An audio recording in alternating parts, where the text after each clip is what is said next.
We're recording this in October of 1994.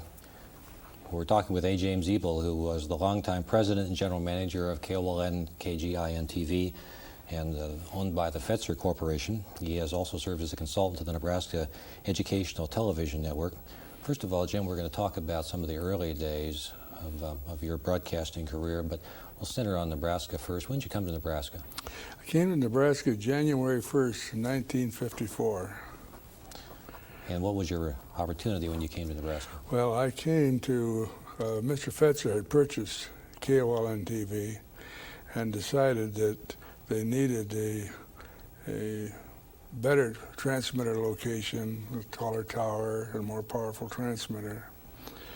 And so I came here to supervise the construction of that. I was chief engineer of a station he owned in Peoria, Illinois.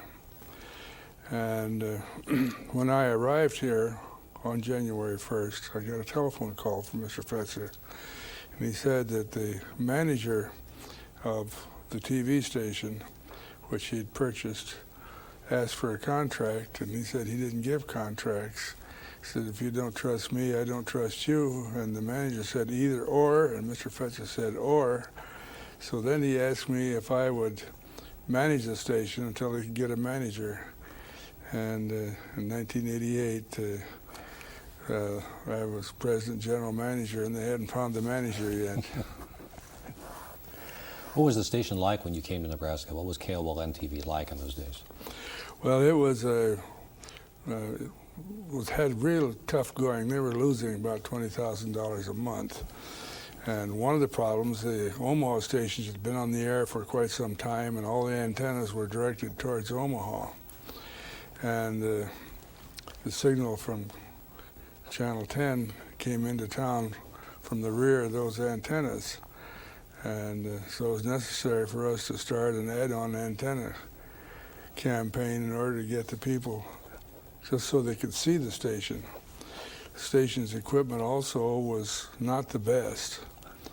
And we went along for a while, and then KFOR was also on the air in television at the time. And they weren't making any money either. And so the bankers talked the owners of KFOR into selling it, and Mr. Fetzer purchased it. And since he had two stations then, you weren't allowed to have two stations. He had to sell Channel 12 because KFOR is Channel 10. And he was talking about who he should sell it to, and I suggested that maybe a contribution to the university might be in order. And he was always been impressed with the type of programs that the university put on the air when we had them doing on-the-air programs. And so he thought, well, that might be a good idea that he would contribute this, and said there was a great need for the development of bright young people to go into television. So this would be a way to develop bright young people to go into television. So the gift was made. The university had no money from the legislature to operate a station, and in order to apply for a license for a station, you have to show financial ability. So they got Byron Dunn of the National Bank of Commerce to be the temporary representative, and the license was filed in his name, and they went on the air. And it wasn't until the next session of the legislature, which was every 2 years at that time, that they got enough money so that the university could take over the license on its own. So temporarily it was held by a trustee? Yeah, trustee. But operated by the university? Yes, operated by the university. Jack McBride started out as the manager. Now, in those days, as I understand it, both stations operated from essentially the same studios. How did that work? Well, we let the university use the studios in the evening for programming, and we also operated the transmitter from our building because the Channel 12 transmitter was there and the Channel 12 antenna was at 40th and W.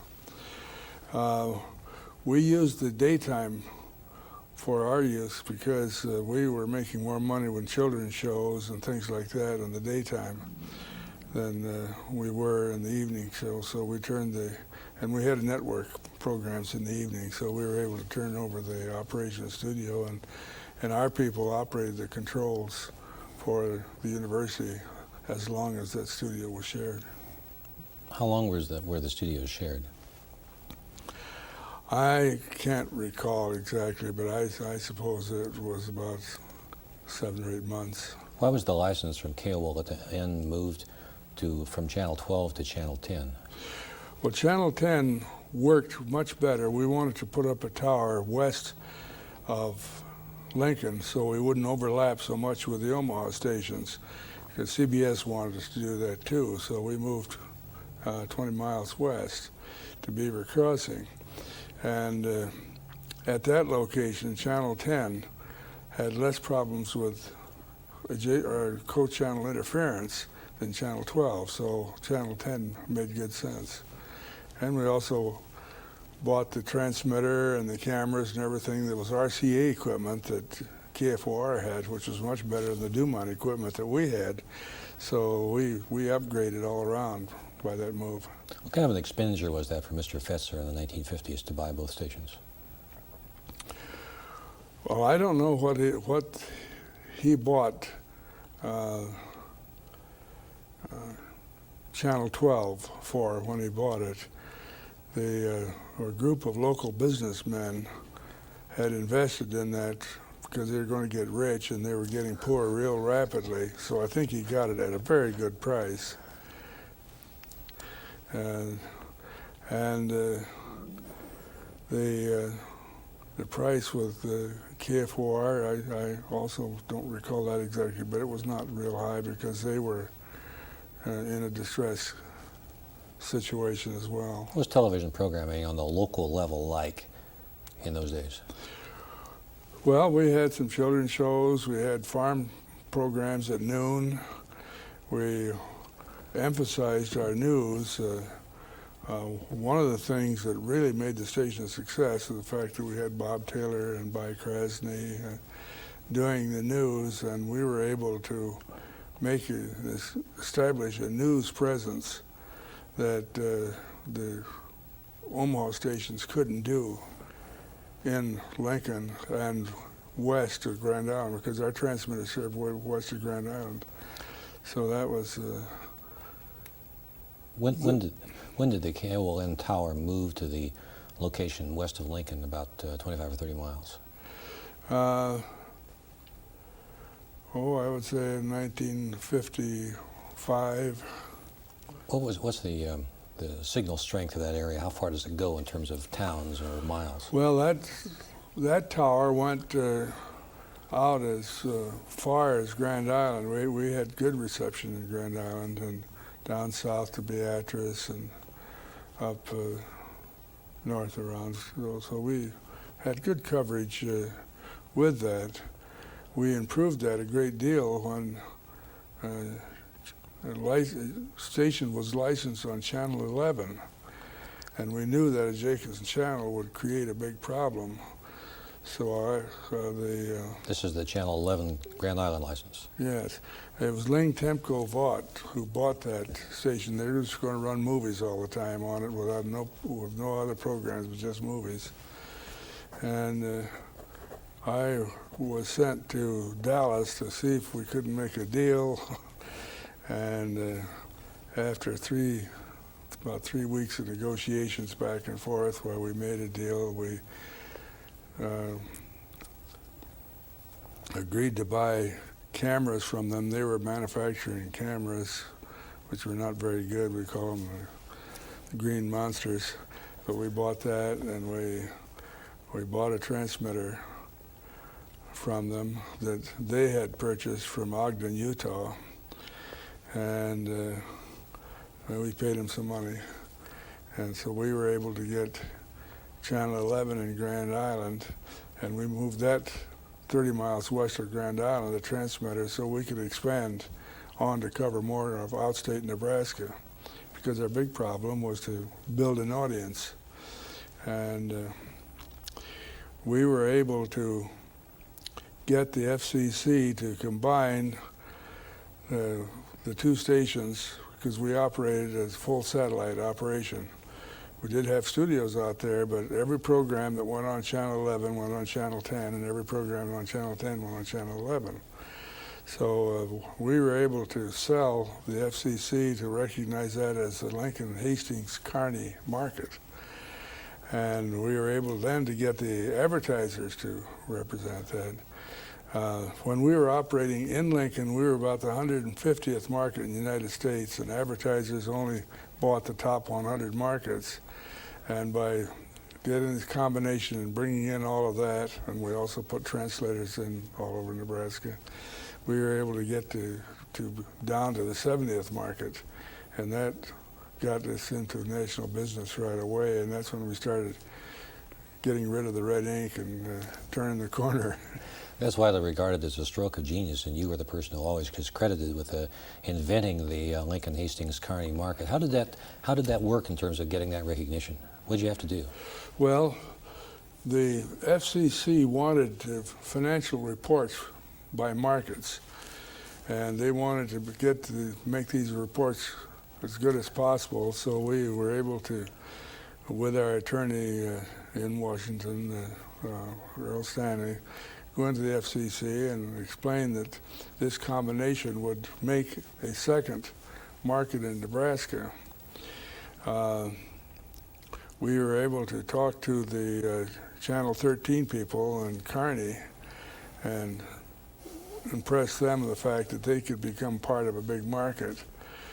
We tried to get KHAS in Hastings to become a part of the market, and we told them the same thing, that they'd be part of a major market. But the manager out there was not very happy about that. As a matter of fact, we talked ARB into listing and surveying the Lincoln Hastings Kearney market. When the ARB man came to call on him, he punched him out. So what year did the Lincoln Hastings Kearney market really start in operation? Was that concurrent with the acquisition of the Channel 11 license and that service? No, it took us about 2 years to get that job done. What year would this approximately have been then? Oh, that'd be about 1957. When did the full service operation of Channel 11 become part of the 1011 program? In 1956. It's rather interesting. When we put that on the air, we had a lot of bigwigs out from Washington and for agencies in New York to go out there when we turned the switch. And we put it on the air a week before this big dedication is going to take place out at Hartwell, Nebraska, where the transmitter is located. And nobody could get the station. I mean, they could see the tower lights farther than they could see a picture from the station. And we called RCA right away because we'd purchased the antenna from them, and they said, well, that can't happen. And finally, they had us do some measurements, and the measurements showed that the antenna was on upside down, that it was concentrating the signal toward the moon rather than toward the people. And we got the tower people to come out and rig the thing on a Friday night, and they changed the tower around. We put it on the air, and lo and behold, people can see the station out as far as North Platte and everything. We just made it under the wire. It had been very embarrassing to have members from the FCC and from the agencies and whatnot out to see the big dedication when we had no signal to dedicate. Now, you mentioned that the Channel 11 license in Grand Island was a full satellite of the Channel 10 license, meaning that it repeated virtually all of the Right. programming We had a microwave commercials. circuit between Lincoln and the Grand Island transmitter, and then another microwave circuit from Grand Island back to Lincoln, so that when we originated programs in Grand Island, and we worked on getting a lot of programs from Grand Island to get identification with the market out there, and also to keep the FCC from saying that this was a slave satellite. And you also mentioned the word translators, and we probably ought to clear up what that is in terms of our reference Well, point. a translator picks up the signal from the station where they can get a good reception, and they convert it to a UHF signal and rebroadcast it with UHF. On another channel. On a UHF channel. So the people in that area will have a stronger signal. And then it was possible to also send part of the signal through a dish to another translator, and it would pick it up and change the channel and do it, and then we'd send another one. So we would go from Lincoln to Columbus to Elgin, Nebraska, and then out to Valentine. Well, Valentine was the far end of it, and each time the picture was repeated, why some of it was lost, and by the time it got to out at the end of the translator, it was not a very good picture. But the people wanted television so badly. Where did the idea to set up this extensive systems of translators come Well, from? it was done elsewhere. I mean, there's stations in the mountains have been using translators, so this was not an idea of ours. I mean, our chief engineer, Ray Taylor, actually made it work in Nebraska. How many translators were repeating the channels 10 and We 11 had, signals? I think, 13 on-the-air translators. How many counties or how much of Nebraska would the channels 10 and 11 the signals have covered then, including all of the translators? Oh, I'd say they covered maybe 2/3 of Nebraska. Went out as far as North Platte, and beyond North Platte to Wallace. We went down the river valleys. There's 2 river valleys in New York, or in Nebraska. One is the southern river valley that goes out to the North Platte area, and the other one is the northern river valley, which goes through Norfolk and out to the north. And that's where the population in Nebraska is. And what we want to do was get people to view us so that we could build up our total homes, because all we had to sell were homes. And fortunately, the survey people, ARB and Nielsen, surveyed in every county in Nebraska, so we got credit for our reception every place we could be seen. Now, early in your career, you also became president of the Nebraska Broadcasters Association. What sort of leadership role did the association take in that particular period of time in the 50s and 60s? Well, in that time, KUON went on the air and became a factor. They started programming, educational programs and also entertainment programs. The TV stations in Nebraska were very much concerned, all but KOLN TV, because we were the bottom of this whole thing. And in I think I've forgotten the. If you let me look it up, I can tell you when it happened. Sure. I have here a list of the past presidents of the Nebraska broadcasters.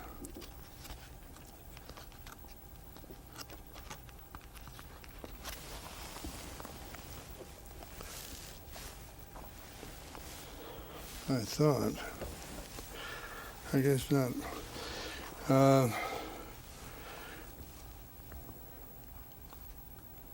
I was elected vice president of the association, and I'd say this is maybe 1964, and vice president always became president. But because of all the problems they were having with KUON, that they thought they were having, and the fact that I was partly responsible for those, I was the first vice president that didn't become a president. They did elect me president the next year. I mean, things all cooled off, and so I became president. But there was this factor. Talk about Mr. Fetzer as an innovator and somebody who was interested in changes in television and so forth, and how he worked with the ideas that you and the station in Nebraska brought to him. Well, he was an innovator from the very start. He put a television station on the air in Kalamazoo, Michigan, to serve Kalamazoo and Grand Rapids. Before they had any studios, he just had a microwave to get the network up there, and they had just a very little bit of equipment to put slides on the air at the transmitter, and they got started, and that of course is one of the things that started his big fortune. He owned the radio station in Grand Island, or in Kalamazoo, but this really went, and they finally built studios, and he was doing quite well. And when he bought Lincoln, why, he felt that the same thing could happen, which it did, but he had to have deep pockets, because I'd have to call him and ask him for $20,000 to meet the payroll about every month until we were able to turn the corner. But Mr. Fetzer was one of the leaders of the television code, and he pretty much started the television code. He was also a leader of a group of people that right after World War II went to Germany to see what their developments were and see how things were in Europe, and brought back the tape recorder, because they had tape recorders over there before we had it, and they brought that back with them. And he was very interested in local live programming, and really appreciated the kind of local live program we were able to do with the people that we had here, and with the program that was being done by KUON. And some people said, well, he just gave KUON to keep from having competition. Well, there was a hearing going on in Omaha for Channel 7 between two major parties, and if Channel 12 had been made available, why, neither one of them would have to go to hearing, and they'd both been able to get on the air. So it wasn't the case. I'm sure that he could have gotten a lot of money for that station if he would have sold it, but he was more interested in what was going on here. And when it came time to interconnect KUON by satellite, and it was necessary for the stations to come up with $25,000, Jack McBride appointed me chairman of the committee to raise some money. So I went to Mr. Fetzer and I explained it to him, and says, okay, you can. So we made the contribution, and they built the satellite. Which is now, of course, the John Fetzer Satellite Transmission Center, which recognizes his contribution and his efforts as a part of this. That's correct. So in terms of Mr. Fetzer's contribution, your contribution to educational television in Nebraska, the fact that there was Channel 12 that Mr. Fetzer allocated, encouraged the university to take over, and the satellite transmission system, it was mainly the kinds of things that he was interested in to be able to do that. What was his background beyond working in the station in Kalamazoo? Well, he was an engineer, and he was an engineer on a station on 590 kilocycles then. It's kilohertz now, and it was a good frequency. But the man that owned the station wasn't making any money, so he offered it to John on very easy terms, and John was innovative enough to, they couldn't operate nighttime because of WOW in Omaha on the same frequency. And he came up with a directional antenna, and one of the first directional antennas in radio. And they went through, got a grant from the FCC and the WOW organization, Woodman of the World. They fought that, and they went to the Supreme Court. And as a matter of fact, this decision of the FCC had to be approved by the court, but Mr. Fetzer won it, and as a result, why he had a very successful radio station, and was making enough money to put the television on, and had a very successful television station, so he had enough money to help out here. And one of the nice things that worked for Mr. Fetzer is that he didn't mind our spending money on various program projects. We had a golf tournament in Pro-Am golf tournament in Hastings, and we sponsored that, and we didn't make any money on it. We just were happy to break even. But it was a great thing to build interest in the outstate people for the station, and that tournament is no longer going because right now it's necessary to meet the bottom line, and you can't do that by running tournaments at a break-even basis.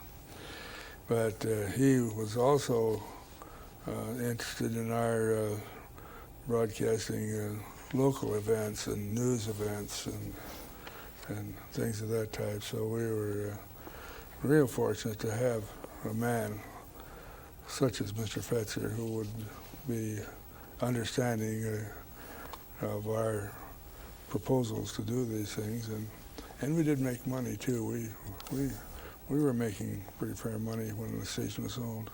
How many years before the turnaround, after he purchased the stations, and before it got to the place where it was the return was going the way you hoped it would be? I think we broke even in about 5 years, but the contributions were becoming less and less as we were getting toward the point. What's the role of the individual who holds the license, and for that matter, the individual who's the general manager, in terms of the relationship of the license to community service, community organizations, this kind of thing? Well, it appeared right away. When I was in Peoria, I worked for a station that believed in community service and participation in the community. And it appeared to me that if we were ever going to break the Omaha hold on television, that we were going to have to get into the community. So I joined practically every organization there was here in Lincoln, and encouraged our people, our salespeople, and our on-the-air people to get involved in the organizations and to offer public service, because this is the way we became known. And when we came to the Lincoln Centennial, and I was chosen as chairman of that, well, this was a big opportunity, because I went up and down O Street and was able to hit the O Street gang for money for the Centennial, and all of a sudden, you become one of the people here.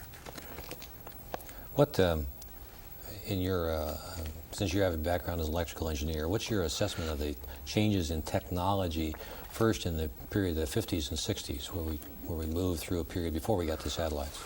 Well, the first major change in technology, I would say, was the satellite.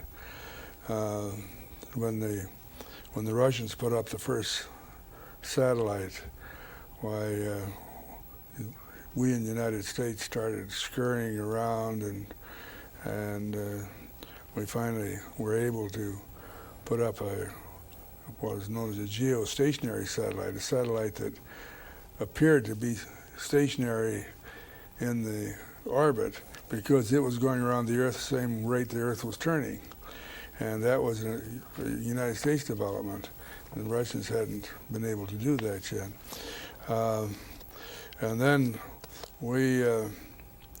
there had to be international rules made because satellites could go over anybody's land. So when they were having one of their first big international conferences on the rules and regulations for satellites internationally, I was able to become a member of that commission because I was chairman of CBS Affiliate Satellite Committee, and we got some senators, Senator Curtis from Nebraska and Senator Aiken from Vermont and several other senators, Senator from Arizona, one of the senators from Arizona, and went to the State Department, said that we ought to have this man on there because this was sort of a closed organization of all the technology people who were doing the development, and they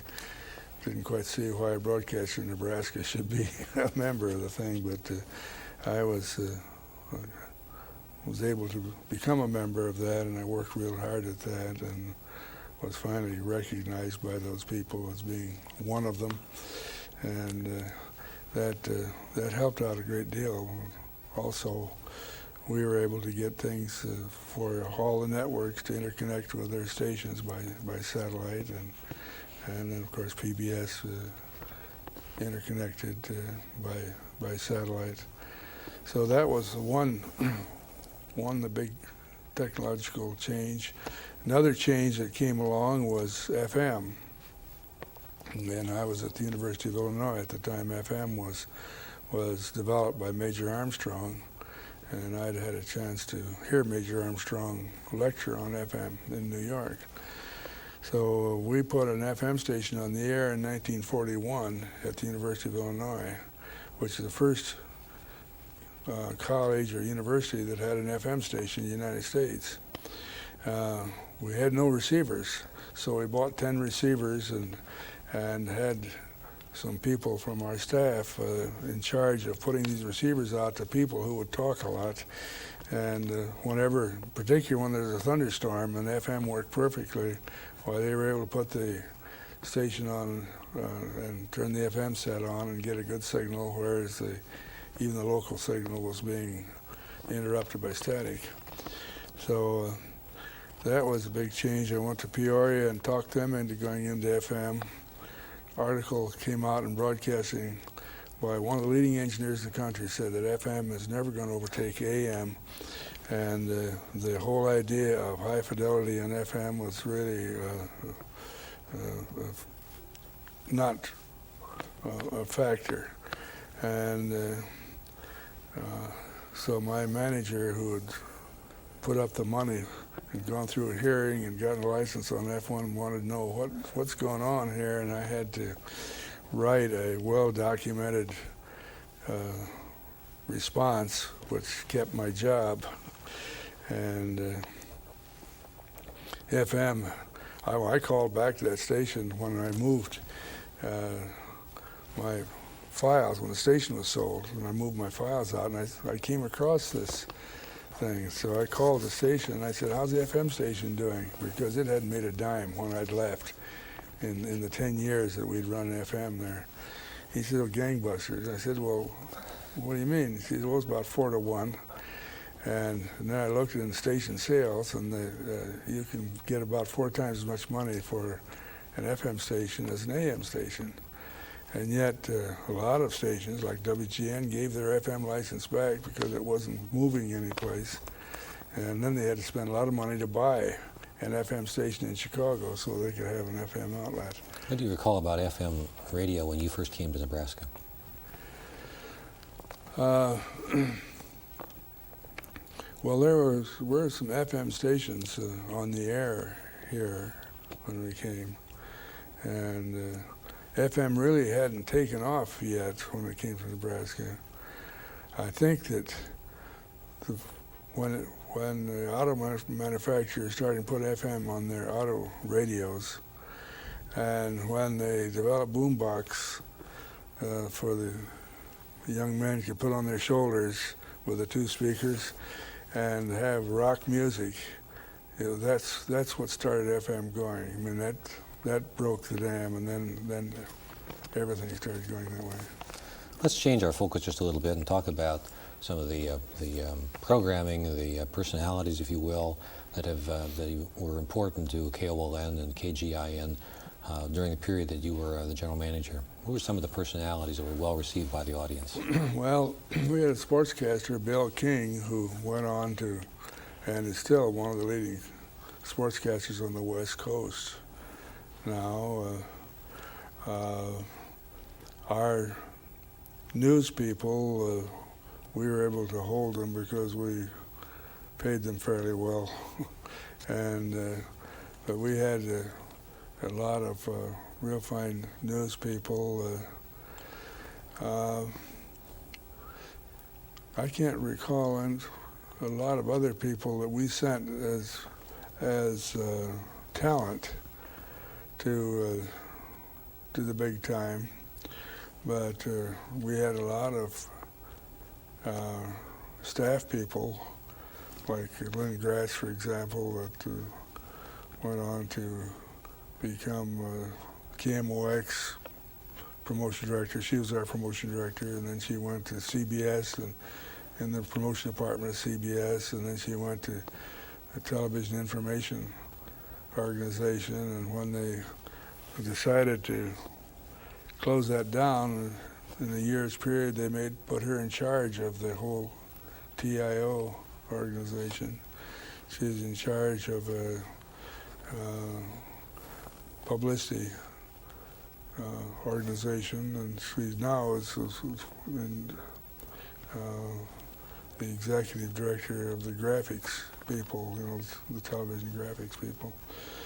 But that's just one person. Deb McDermott went on to, she's managing stations down in Memphis, Tennessee, and we've had some other people who've gone on to management jobs. Now, as I understand it, Jim, in the early period of time when you tuned across the dial and you watched the newscast on Channel 10, you had a picture of the capital of Nebraska in the background. What's the story behind that?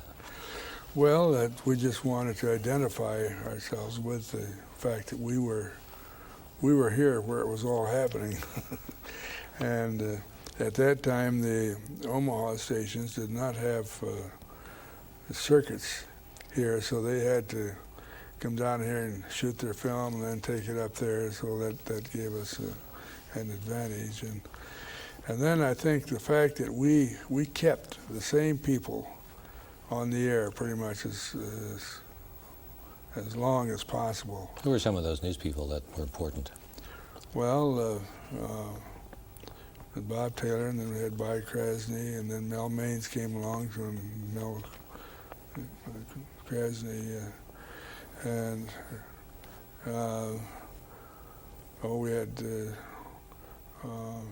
weather people, Joe Kinney, who did weather for us for a long time, and Linda Bierman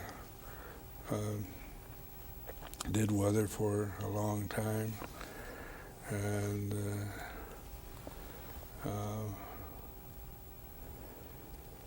the weatherman at the present time wanted to be a sportsman, but we didn't have room for anybody else in sports, so we talked him into becoming a weather, and he's still on the air doing weather. One of the things about the KOLN is that in times that it wasn't common for other stations, that it had a rather extensive remote capability, remote vehicle and so forth. Yeah. Why was that part of the decision-making process? Why was there such money expended in a big vehicle? Well, actually we didn't expend quite that much money because we bought a remote vehicle that someone was going to replace and buy a better one, and we bought one with Dumont cameras in it, and we were able to take this out and shoot programs, and we didn't have satellites to get them back to the studio like they do now, so we had to find some sort of a cable connection or something like that to do it. But it just gave us a presence.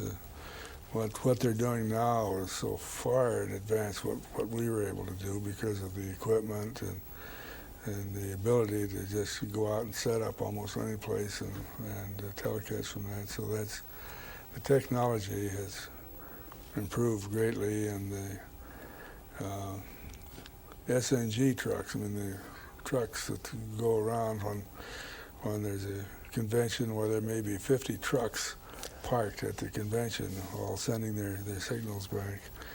And at one of the meetings, international meetings that I attended, one of the things up for consideration was satellite communication frequencies to be used for news gathering. And people in Europe and even a lot of people in our delegation had no idea that this would become a big thing, but we fought to get the right for stations to have these satellite news gathering equipment, and also to be able to take them to other countries, because a lot of countries wanted no part of that. They were afraid of it. And a lot of countries, had only country-owned and operated radio and television systems. And so they didn't like to have some of these upstarts that were trying to make money coming in there and plucking down their thing. But the things that have been done on the satellite are just remarkable. The satellite coverage from Tiananmen Square when they were having that big trouble there is something that is really, really, really outstanding. As an electrical engineer, in addition to your special interest in terms of satellites, you are also widely regarded as an expert on high-definition television. How'd you get interested in that? Well, when I was interested in FM and I saw the fight it took to get FM accepted, and also at one of the international conventions I saw what a picture would look like if they had 1,000 lines and improved color and whatnot, and that looked real good. And then when I was able to see a demonstration of the Japanese high-definition system in this country, in Washington, why, it just seemed to me that here's FM all over again, so I got on board. And I was on a committee of NAB for high definition, and when our station was sold, well, I wasn't representing anybody, and you can't get very far if you don't represent somebody. So I went to the Nebraska ETV Commission and I said, this is coming, and we ought to be up with it because the Nebraska ETV Commission has been a leader in the country in developments, and I said, here's one that we ought to be putting some hay in the barn for. And and at that time the station had been sold, and I was just working as a consultant. You don't have a job, you get to be a consultant. And I offered to consult for the Nebraska Education Television Commission at no charge for my consulting fees if they would come up with the expenses for me attending the meetings. And so that's how you get to be an expert, and I would put that in quotes because the people I meet with in Washington know so much more about digital operations than I do. I sort of feel like I'm hanging on, and they're pulling real fast. We're looking for another big change. I mean, the fact that we developed digital compression in this country has jumped us ahead of the Japanese or the Europeans, and I think that the system that we have developed, which is, there were 4 different proponents of digital systems, and no one of them was that much better than the other one, so they decided to bring them all together into the Grand Alliance. And that system, I think, will probably be the system that's going to be used worldwide. And so we have gone from a position of following the Japanese, who had the first high-definition transmissions, to the type of system we now have. But in developing this compression, we made it possible to have computers interconnected with the central point, or broadcast point. And so they talk about the superhighway, the information superhighway, National Information Superhighway. And that there's going to be a lot of things done. In the Grand Alliance system, there's a digital pipe, they call it, that has enough bits in it that they can transmit the whole New York Times in 5 minutes to any receiver in the country. The problem is you can't print it that fast. It'll take almost as long to print as it will take to print the New York Times, but that's just the amount of information that can be transmitted.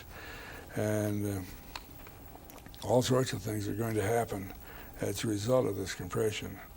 And the telephone companies are, well, U.S. West spent $2.5 billion to buy a fourth of Time Warner, because U.S. West has the hardware, Time Warner has the software, and that makes a good combination.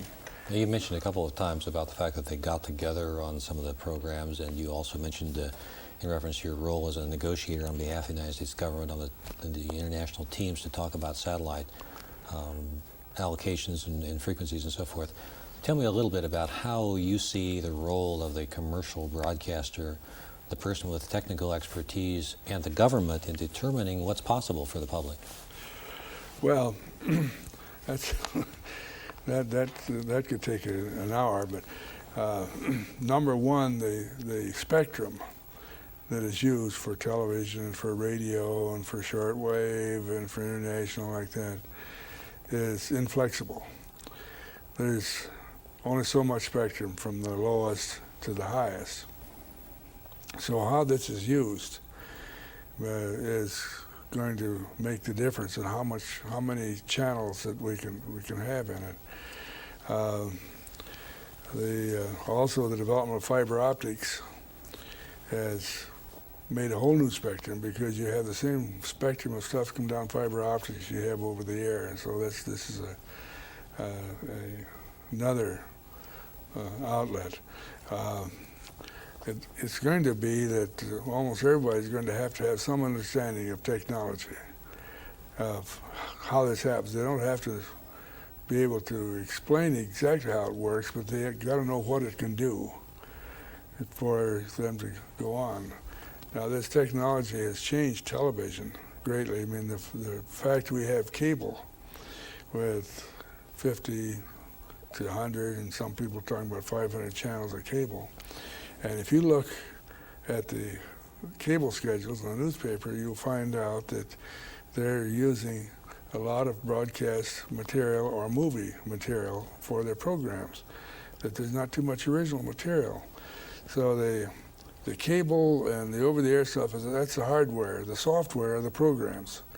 And the one thing that is tough to get are the programs. And as you recall, I told the journalism students that you can talk about all these great hardware developments, but it's the people that feed the hardware that are going to be important, because there's no point in having a pipe that you can't put something in.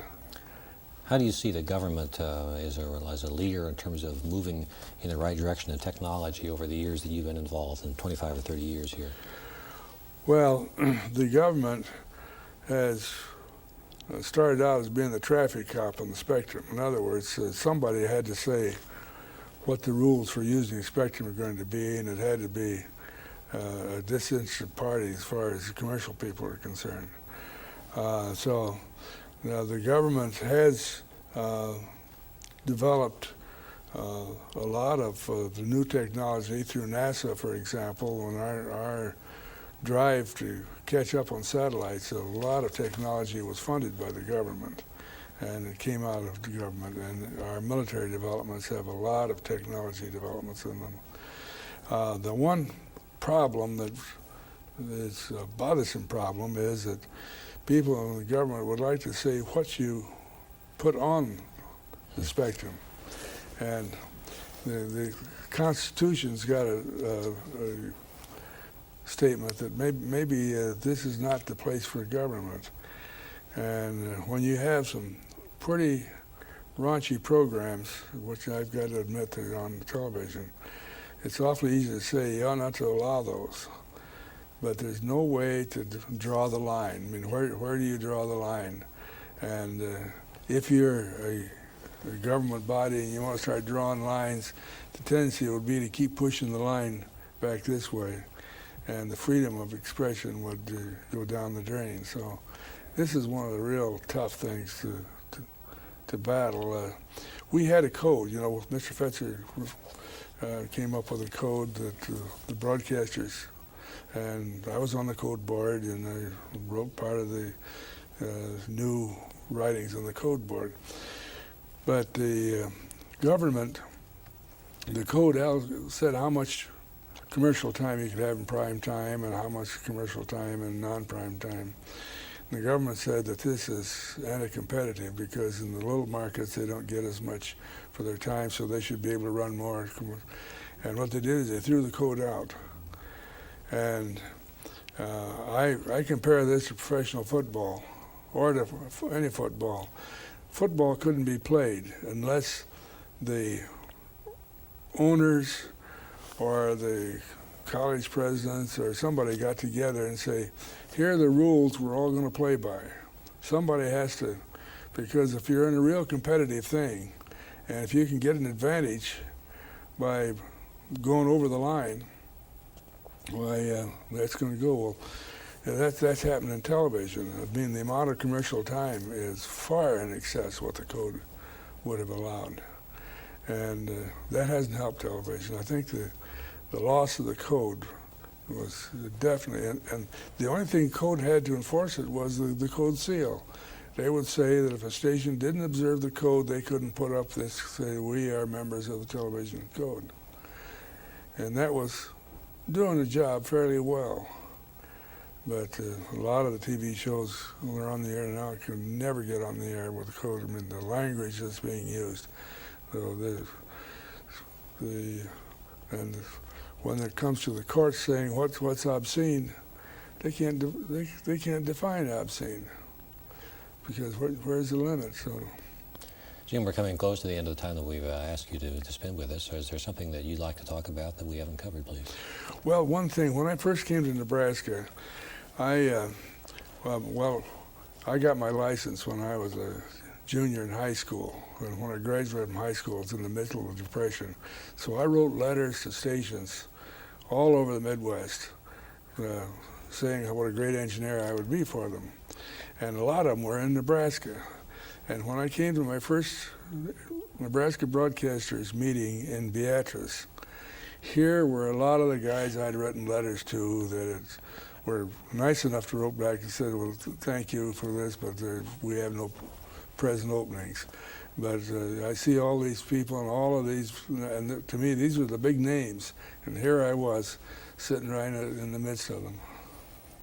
That's great. It's interesting how that makes the turn and the opportunities come to you that way. Right. Jim, thanks very much. We appreciate your having the opportunity to talk with us.